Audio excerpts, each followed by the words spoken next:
One day a father going for showroom by car for his son. The morning began with a silence that felt heavier than noise, the kind of silence that settles in a small house after years of sacrifice have carved lines into its walls and into the face of the man who lived there. The father stood at the doorway before sunrise, holding a set of old keys that had opened the same rusted gate for decades, his fingers trembling not from age alone but from a decision that had been waiting his entire life.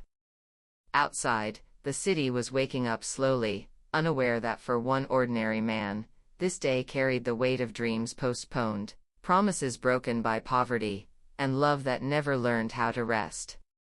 If you believe in kindness, second chances, and the quiet power of love that never gives up, please like this video, share it with someone who needs hope, comment your thoughts, and subscribe to the channel to support stories that come from the heart. The father had always believed that life was a long road walked barefoot, where comfort was a luxury meant for others and duty was the only companion that stayed. He had grown up learning early that dreams were fragile things, easily crushed by responsibility, so he trained himself not to dream too loudly. When he became a father, that discipline hardened into habit. Every day was a repetition of effort, waking before the sun, working until his back felt older than his years, and returning home with hands that smelled of labor and eyes that carried exhaustion. He never complained because he believed complaining wasted energy better spent surviving. His son watched him grow smaller in posture over the years, watched his shoulders bend under invisible weight, and learned to love him through gestures instead of words. The son was different. He was born with curiosity in his eyes and restlessness in his feet, a child who believed the world was larger than their narrow street. From a young age, cars fascinated him, not for their luxury but for what they represented: freedom, movement, a future that did not depend on waiting for buses or walking miles under the sun. He would sit by the roadside after school, watching vehicles pass by like passing destinies, imagining himself behind the wheel, imagining his father beside him, not tired, not silent, just smiling. The father noticed this fascination but never encouraged it openly. He feared feeding a dream he might never afford. Years passed quietly, marked by unpaid bills, school fees, and the steady erosion of hope. The son grew into a young man who learned to bury his desires beneath practicality. He studied hard, worked part-time, and never asked for anything beyond necessities. Yet every time they passed a car showroom, his eyes would slow, his steps would hesitate, and something unspoken would float between father and son. The father saw it every time and felt it like a bruise that never healed. He told himself that love meant providing food, shelter, and education, but deep inside, he knew love also meant believing in dreams, even when they scared you. One evening, the father overheard his son speaking to a friend about how he would one day buy his own car, how he did not expect anything from anyone, how he understood their situation. The words were mature, responsible, and they shattered the father in a way hunger never had. That night, he could not sleep. He lay awake counting years instead of sheep, calculating sacrifices instead of savings. He realized that time had been slipping through his fingers while he was busy surviving. He realized that someday his son would leave, not because he wanted to, but because life would pull him away, and the chance to give him something unforgettable would disappear. The decision was not heroic or dramatic. It was quiet, painful, and filled with fear.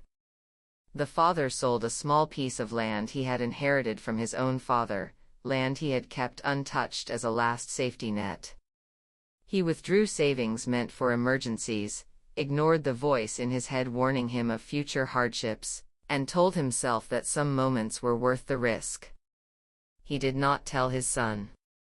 He wanted the surprise to be pure, untouched by guilt or resistance.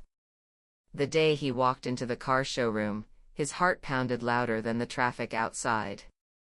The glass walls reflected a man who looked out of place, wearing simple clothes among polished floors and shining machines.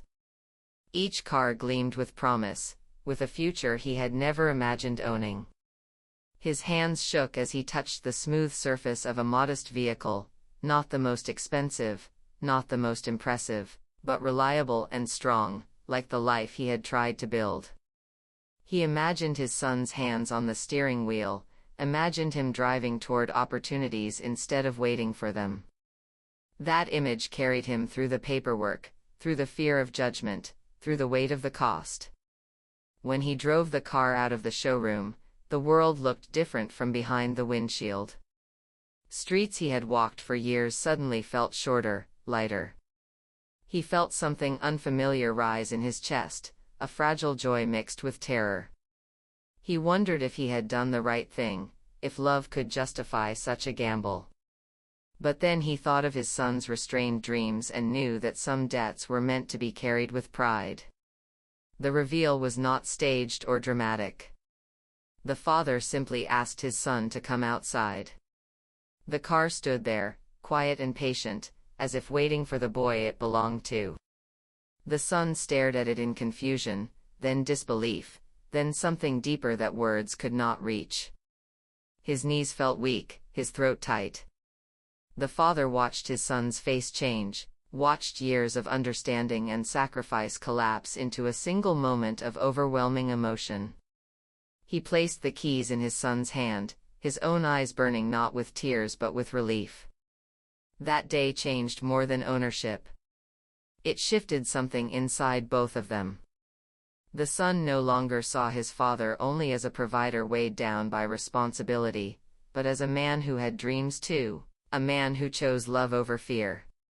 The father, in turn, saw his son stand taller, not because of the car, but because someone had finally said without words that his dreams mattered.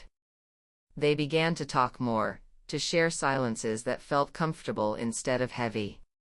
The car became a symbol, not of wealth, but of belief. Life did not become easy after that. Bills still arrived, work was still exhausting, and sacrifices continued. But something had softened. The father noticed that his son drove him to work sometimes, noticed how he insisted on sharing expenses, noticed how gratitude turned into responsibility.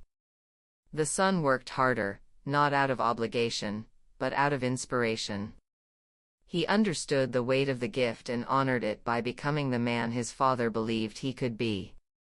Years later, when the father's health began to fail, the son was there, driving him to appointments, sitting beside him in silence that no longer hurt. The car aged with them, collecting scratches and memories, carrying laughter and tears in equal measure. It became part of their story, a moving witness to a love that had once been too shy to speak. As the father grew weaker, he often looked at his son with quiet pride. He did not regret the land sold or the savings spent. He regretted only the years he had waited, the moments he had doubted his worth as a dream giver. He learned too late that children do not remember how much money you save, but how deeply you believe in them. If this story touched your heart even a little, please take a moment now to like the video, share it with someone who values family, and subscribe to the channel so more stories like this can reach people who need them. Before the ending, we have a special request for you. Please comment below and tell us who you would make a sacrifice for without hesitation. The father passed away quietly one morning, with the same silence that had defined his life, but the son felt no emptiness. Every time he turned the key in the ignition, every time the engine came alive, he felt his father beside him, not as a memory weighed down by loss, but as a presence fueled by love. The car no longer represented a gift, but a lesson, that love does not need to be loud to be powerful, and that sometimes, one brave decision can echo across generations, teaching us all that the greatest journeys are not measured in distance, but in the hearts we carry with us along the way.